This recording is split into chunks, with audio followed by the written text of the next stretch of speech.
I'd like to apologize to our fans, our university, for that performance. It's unacceptable. Won't be tolerated. Won't be allowed. Won't allow it. Yeah. Any questions? Well, Coach Autry, you wouldn't necessarily be wrong in feeling this way and giving out apologies already. I mean, this was a blowout of massive proportions tonight for Syracuse against Wake Forest. 99-70, the Orange fall. After their closest loss of the season against Boston College, the Cuse went right back to the ways they've lost all year. And in a game that saw SU lose by nearly 30, it seemed like the Orange had no answers for the Demon Deacons. But we may have them. Is Syracuse stuck in no man's land, or is there a way to break out of this funk? If you want to see what we think about that, then stay right where you are. It's Orange Press Pass, and it starts right now.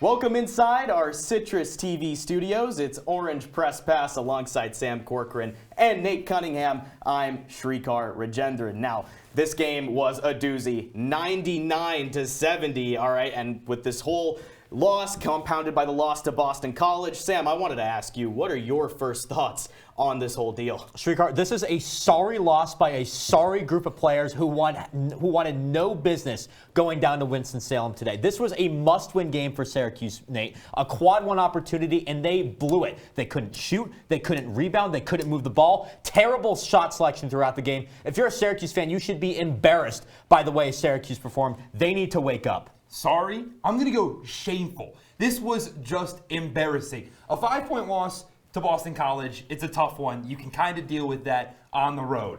30 points to Wake Forest? I can understand the 30-point loss to the third-ranked team in the country, North Carolina. But 30 points to a middle-of-the-ACC squad in Wake Forest, that's just unacceptable. Syracuse should be ashamed.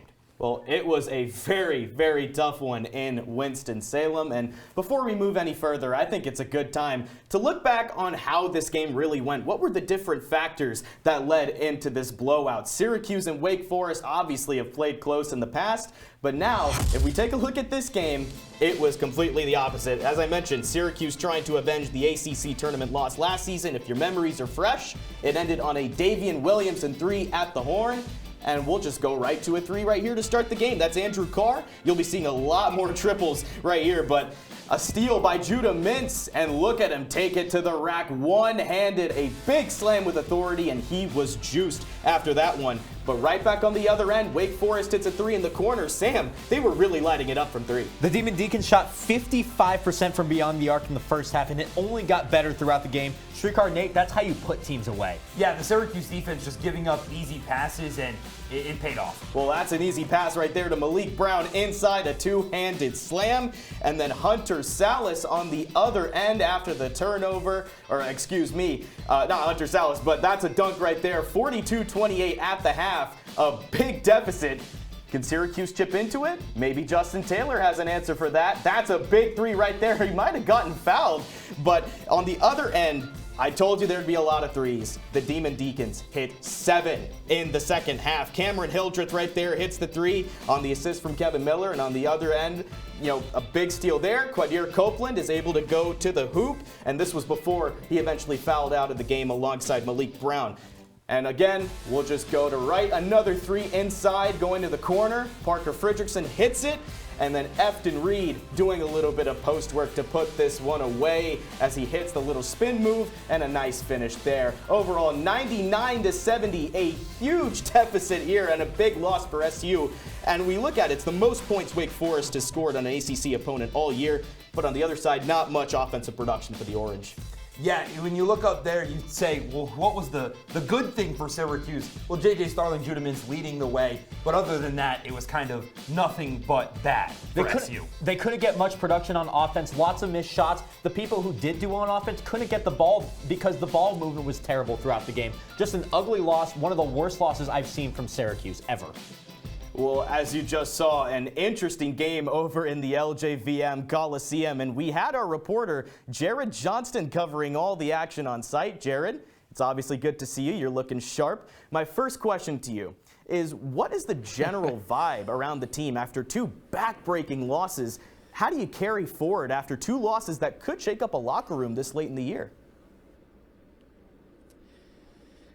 Yeah, Srikar, it's like a crematorium if we're being honest. I mean, the vibe's non-existent. I mean, a team that lost by 29 points in a game where they not only didn't lead through the entire contest, but everyone looked behind the 8 ball. Really, Syracuse, if you ask any fan in the building if there was any sort of kind of feeling that Syracuse actually had a chance to go back in the driver's seat, really, Syracuse was playing from behind from the outset. And head coach Adrian Autry said, you know, it's probably one of the most unbelievable and honestly unfathomable performances. And they get a day off, but they'll be right in practice again tomorrow and the next day for Wednesday against Louisville. Hey, Jared, hope you're enjoying your time in Winston-Salem. Hopefully you're enjoying it. Adrian Autry obviously not enjoying it. We saw how heated he was in the press conference. Were there any players he was extremely disappointed in particular? Yes, Sam, it's not a great morning for any of the players there, but you kind of, I guess, hinting that maybe he isolated 1, 2, 3 players, but no one individually. It was more just the message that it was really not expected at all that this would happen, 1. 2, it's the second time that Syracuse has gotten blown out of the water by this margin. When Syracuse has lost, oftentimes it's been big. And so his message really was that it's unacceptable and that the team going into the next few games as well has to play to his standards. We asked him what's the kind of outlook on the next few weeks, and it's that his standards are there, and the team obviously is nowhere near close right now. Hey, Jared. Coach Autry, after the game, said he was disappointed with how his team played, and you saw a lot of Wake going on double-digit runs. What did you see at SU's defense that may have caused such a lopsided turn, especially in those runs? For Syracuse, there wasn't a lot of really anything to point at. If you look at the video, Syracuse played man-to-man. Syracuse played the 2-free zone. When Syracuse played the zone, Wake passed it a lot, and they got it out to their 3-point shooters, and they converted. The longest run that they had was 5 straight shots, either jumpers or from 3-point range. And when Syracuse kind of played man-to-man, then they went to 2 big guys sometimes, often in the paint as well, and outmatched guys like Peter Carey and Malik Brown. So really, Wake had an answer for everything, and Syracuse really didn't have any answers at all. So there wasn't one thing that Syracuse could have improved upon, really. It was really just the standards left by the wayside from the outset here in Winston-Salem. Well, thank you so much, Jared. We appreciate your insight and hard work. Safe travels back to the 315, and thank you once again. And when we return on Orange Press Pass, we have a lot to say about this blowout, so stay tuned to find out what our analysts think were the big factors contributing to this loss. We'll be right back.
Welcome back to Orange Press Pass. Sam Corcoran, Nate Cunningham. I'm Srikar Rajendran. Wake Forest took down Syracuse, and there were multiple different aspects of this game that just didn't swing in the Orange's favor, and one of them was bad shooting. Syracuse shoots 40% from the field and 25% from 3. Sam, What did you notice about the Orange's shooting performance? Srikar, you look at those numbers and you might think off night, but when I see those numbers and you watch the game, I see a team that took lazy and contested shots. Overall, terrible shot selection, bad ball movement. That was the downfall, Nate, for this Syracuse team. There are guys on this team such as Justin Taylor, such as Chris Bell, who are known to be three-point sharpshooters, but tonight they were just horrible. You look at the numbers for them. Chris Bell didn't make a three. Justin Taylor 2 from 7. You see the 10 points, but at the end of the day, he got all those in the second half, just nowhere in the first half. Yeah, that was going to be a lot of what I said was the bad shot selection and, more importantly, low percentage shots. There were a lot of what you would have an open three-pointer and then you take one dribble inside. That is the worst shot in basketball. At point-blank period of fact. Those are not the shots that you want to be taking. And so to have your players taking those shots, especially when you don't need to, it's just unnecessary. Well, you just look at the field goal numbers here. 2 for 9 for Chris Bell, 4 for 10 Justin Taylor, 2 for 9 for Benny Williams. Just absolutely no consistency anywhere there. And big zeros, big eggs in the three-point category for Chris Bell and Benny Williams as well. So obviously just a poor shooting performance overall. That's been one topic, but another one, it's been a topic all year, but Syracuse could not grab boards. 35-22 was the margin there. Nate, what can Syracuse do to just grab some boards? I don't think this is a Syracuse problem. I think it's a personnel one. And I have to give a lot of credit to Adrian Autry and what he's been able to do to try to fill the fact that you don't have 7'4" Naheem McLeod. The next tallest player is Malik Brown at 6'9". You're not going to grab rebounds when you're facing some of the top guys in the ACC. So Malik Brown did a great job against NC State and DJ Burns, but you're not going to be able to do that day in and day out. And I think this is something that Syracuse can't fix until they get healthy. You're totally right, Nate. A small ball approach with Syracuse going Malik Brown at center is the best lineup they have, and there's nothing you can really do about that. They do have the second worst rebounding margin in the HCCC, and this is going to be an issue for the rest of the season. It's really going to take a team effort, though, for Syracuse to just be more physical, grab more boards. That's something we didn't see tonight. It's something we didn't see against Boston College. And you look at the games on the screen, in the past 7 games, only 2 games they've out-rebounded. You need to see a lot more physicality and a lot more players stepping up. I also think that you just need to see this team actually flow on the offensive side, because once they push that ball, there's not going to be a lot of rebounds. When they're not missing shots, they're not trying to go scrap for all of that. So if they can push the ball, play the transition offense that they like to play, they're going to limit the amount of rebounds that are available and ultimately limit the amount of rebounds that need to be grabbed. Right. My main takeaway from this whole slate is that when Syracuse gets beat bad in the rebounding department, it always spells trouble in the results. Even 41-40 in NC State, when they lost that rebounding margin, I mean, they still won, but it was because it was only by 1 rebound. So overall, you can't get handled in the board department because boards can lead to points. And when you give up nearly 100 points in regulation, the defensive performance, it speaks for itself. I'll go back to you, Sam. What were your thoughts on the defense in this game? Well, Srikar, Wake Forest just went on so many runs throughout this game. We saw 9-0 runs, 8-0 runs, 7-0 runs. I just kept counting all these runs for Wake Forest, and that really helped them pull away from Syracuse. And after the game, their head coach, Steve Forbes, Nate, says they had 9 sprays, which are also driving kickouts. That's completely unacceptable for Syracuse to have. 80-plus points in 3 of the last 4 games for the Orange. Autry needs to make an adjustment somewhere. Is it a lineup change? Is it a defense change? We've been seeing man-to-man and zone. Do you just stick to one? I don't really know, but it's starting to it's starting to look like that teams have figured out Syracuse. Our reporter, Jared Johnston, made it very clear. They were swapping back and forth.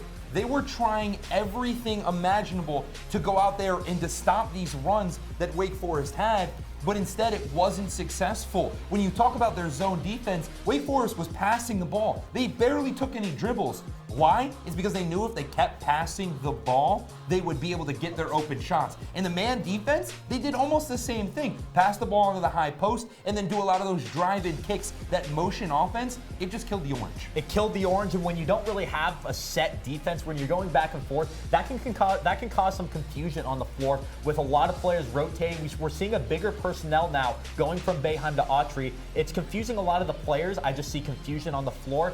Syracuse needs to find an answer, and they need to find it quickly before a gauntlet of a schedule coming up. And our player of the game, this guy right here, Hunter Salas, led all scorers with 24 points. He was lighting it up from 3, shooting 4 for 5 from beyond the arc. I mean, Salas clearly made a huge impact on the game, and he is the Demon Deacons' leading scorer for a reason, a threat to score and produce on any given day, so he is the guy. And when we come back on Orange Press Pass, we're going to have some fun. The Price is Right makes its way into our Citrus TV studios. Our analysts are going to have to spend their money wisely. Don't go anywhere. Orange Press Pass, we'll be right back.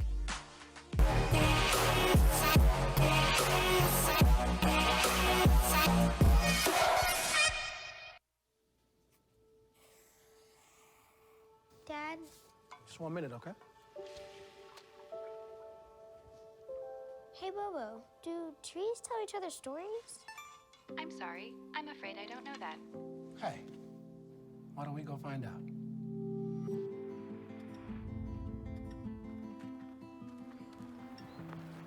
Listen.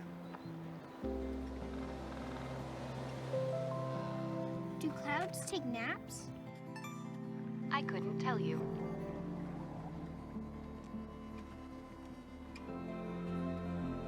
Can birds draw pictures? I don't have an answer for that. Dad, do stars visit their friends? Look!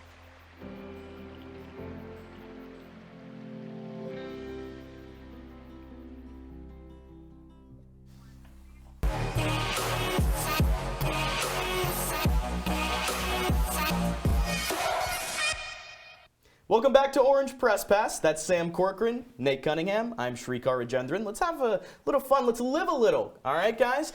We're still talking about this SU meltdown. We're not changing topics, but we're doing it with some pizzazz now and a little bit more fun. Now, we call this game Cuse or Lose. And how this works is I'm going to give you guys $100. All right, my pockets are full. I'm going to give you $100 for each player I'm going to ask you, and that's 3. So $300 each, all right? This is smart money, all right? I don't want to be wasting it, so I'm trusting you guys. You can trust me with your money, Streak. Okay, I'm sure I can. I'm going to gamble a little bit.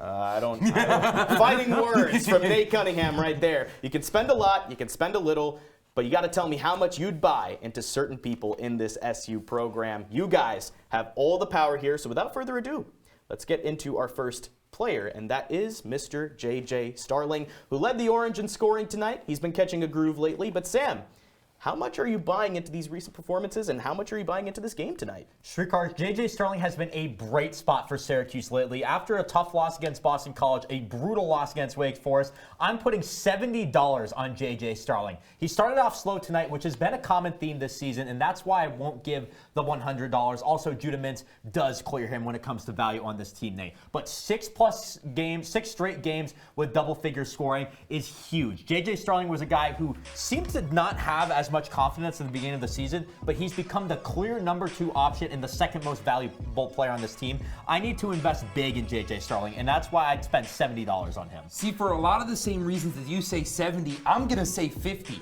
I think this guy is the second best option on the team. I think he is so valuable. But I think when he's on, he's on. When he's not, he's not. And that hurts him a little bit. When he is not successful, this team isn't successful. And so in order for this team to have success, he has to be playing good, and he just hasn't some of those games. So yeah, 6 straight games with double-digit points. You look it up there. The last time he didn't was in the blowout loss to UNC. I mean, this guy that is able to put the ball in the basket, but if he doesn't put the ball in the basket all the time, Syracuse doesn't win all their games.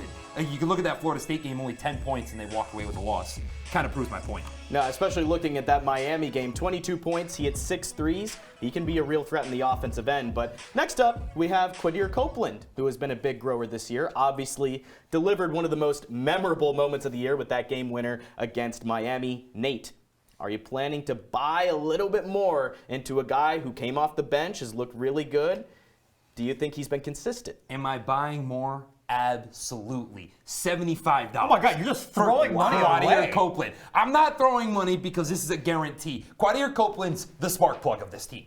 It is nothing short of that. And to say that he hasn't had an impact is ridiculous. This is a guy that every time he touches the court has an impact. He goes after the 50-50 balls. He may not give you 25 points each game, but what he's going to do is play solid defense on the other team's best defender, and I promise you, Quadir Copeland has the most value per minute on this team. That is a flaming hot take, Nate. And you said he's doing well every game. I did not see that tonight. I'm only putting $30 on Quadir Copeland, so not as much as you. Availability is the best ability sometimes, and he's fouling a lot. He fouled out very early on tonight, considering how many minutes he played. He's fantastic on defense, as you said. The offense does need a little bit of work. You look at those numbers, only 3 of those games you see the double figures, which is great. Tonight, not the best night, the 11 points. I think he could have done a little bit better. There's also a plethora of guards on SU, Nate.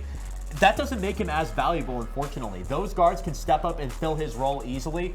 I like what I've seen so far from Quadir Copeland. I need to see more before I invest more money. See, you were talking about the fact that he doesn't score a lot of points, and that's exactly why he's worth 75. Because he doesn't score points. He comes off the bench. He's a spark. I'm telling you, Quadir Copeland, he's going to be the X factor if Syracuse makes an ACC run. I need to see more of a spark, though, before I invest more, Nate. Wow, the discrepancies there. $75 versus $30. I know who I trust a little bit more with my money, but hey, we still have one more to go. High risk, high reward. Hey, I'll believe in it. I'll believe in it if I see it. But finally, we have the head coach, Adrian Autry. He apologized to the fans and the university in his press conference. Sam, do you think the fans should be quick to forgive in this case? How much are you buying into the headman? Srikar, what do Adrian Autry and Alexander Hamilton have in common? I'm not sure at all. They're both worth $10. That's what I'm giving Adrian Autry. It's obviously hard to fill the shoes of Jim Boeheim, Nate. There's a lot of work to be done, and he's done a solid job. There's been some games where I do believe were winnable under Autry, such as the Miami game. I don't think Jim Boeheim wins those games. I think Jim Boeheim was past his expiration date. That's why we have a new coach at the helm. However, there needs to be more change. I think a lot of the plays that Autry's running are similar to Boeheim, which is fine, but at the end of the day, these games like Wake Forest are embarrassing. They need to win more games. They need to do a lot more work, personnel, better coaching. I need to see more, Nate.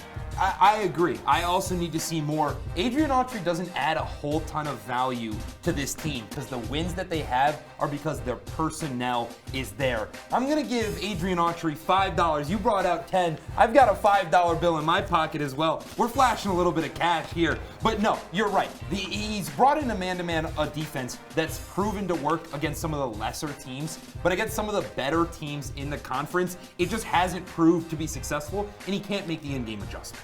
No, 100%. And you look at the comparison between Boeheim and Autry, obviously a little bit similar when we're looking over the past 2 seasons, 13-9 versus 14-8.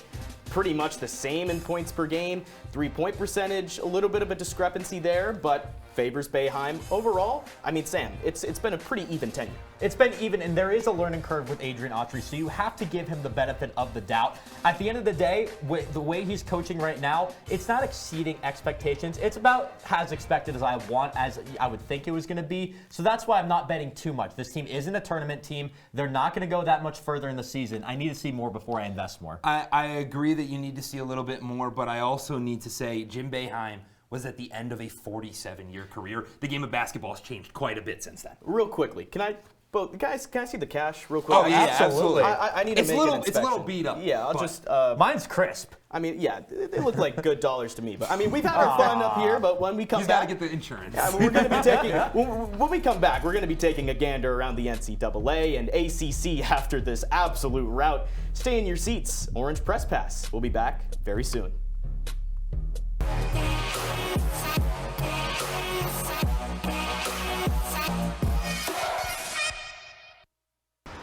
Mírate. Eres el mejor. Eres imparable. Nada puede desviar tu rumbo. Espera, ¿se parece a tu auto? Oh, no. Esto lastimará tu cuenta bancaria. Ahora estás viendo torno a $10,000 en multas, honorarios de abogados y el aumento de las tasas de seguros. Vamos a tratar de nuevo. Buena idea. Porque manejar entonado es manejar borracho.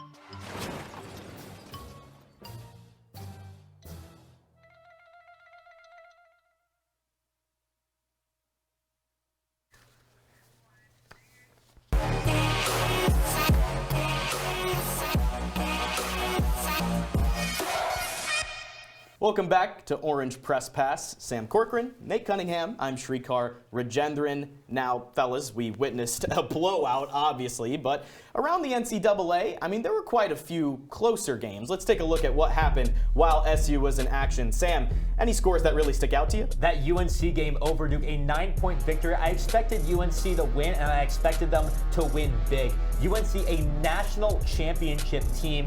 This team's going to be competing for the national title. Also in the ACC, Virginia, a very close win over Clemson. It's good to see that competitiveness back in the ACC, which has really struggled this year with a lot of parity. I'm not sure if you guys took a look at the suit that I was wearing. Blue suit, blue shirt, blue tie. You know I like my blue blood. You know I noticed. Obviously, that UNC Duke game just stood out on paper, but how about Kansas? Upset over number 4 Houston. Really, really big win, especially for Kansas, trying to have some success in the future. And then Kentucky, just a tough loss to number 5 Tennessee. So SU loses to BC 80-75, and then Wake Forest 99-70. Back-to-back losses in the ACC.